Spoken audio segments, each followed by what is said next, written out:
നമസ്കാരം. തെരഞ്ഞെടുപ്പിൽ വനിതകളെ രംഗത്തിറക്കിയതിനെതിരെ വിമർശനവുമായി സമസ്ത കാന്തപുരം വിഭാഗം നേതാവ് റഹ്മത്തുള്ള സഖാഫി ഇളമരം. പെൺകുട്ടികൾ തുറന്ന വാഹനത്തിൽ ഡാൻസ് ചെയ്യുന്നത് മുസ്ലിം ഉമ്മത്തിന്റെ സാംസ്കാരിക അച്ചടക്കം നശിച്ചു കാണാൻ ആഗ്രഹിക്കുന്നവരുടെ താല്പര്യമാണെന്നാണ് അദ്ദേഹത്തിന്റെ വിമർശനം. ഫേസ്ബുക്ക് പോസ്റ്റിലൂടെയായിരുന്നു പ്രതികരണം. മുസ്ലിം ഉമ്മത്ത് കാത്തുസൂക്ഷിച്ചു പോകുന്ന സാംസ്കാരിക അച്ചടക്കം നശിച്ചു കാണാൻ ആഗ്രഹിക്കുന്ന സ്വതന്ത്രവാദികളെയാണ് ഇത് സന്തോഷിപ്പിക്കുകയെന്ന് അദ്ദേഹത്തിന്റെ പോസ്റ്റിൽ പറയുന്നു.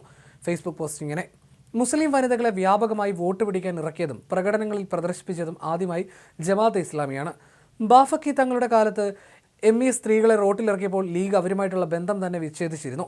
സ്ത്രീകൾക്ക് സംവരണം വന്നതിനു ശേഷവും ലീഗ് അവരെ പ്രകടനത്തിനും മറ്റും ഇറക്കിയിരുന്നില്ല. ഇപ്പോൾ വെൽഫെയർ സംസ്കാരം മുഖ്യധാര മുസ്ലിം രാഷ്ട്രീയ പാർട്ടിയെയും സ്വാധീനിക്കുന്ന കാഴ്ചയാണ് കഴിഞ്ഞ 2 ദിവസങ്ങളിൽ വ്യാപകമായി കണ്ടത്.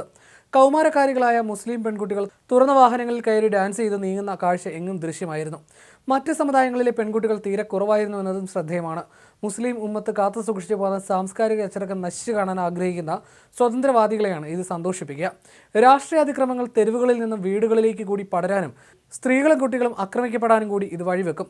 ചെറിയ കുട്ടികളെ കൊണ്ട് പ്രകോപനപരമായ മുദ്രാവാക്യം വിളിപ്പിക്കുന്നതും സമൂഹം അവരോട് കാണിച്ചിരിക്കുന്ന ദയയും അനുകമ്പയും ഇല്ലാതെയാക്കും. പൂർവികർ കാത്തു സൂക്ഷിച്ചു പോകുന്ന സാംസ്കാരിക തനിമ നശിപ്പിച്ച് കളഞ്ഞാൽ വലിയ വില നൽകേണ്ടി വരുമെന്നുമാണ് അദ്ദേഹത്തിൻ്റെ പോസ്റ്റ്.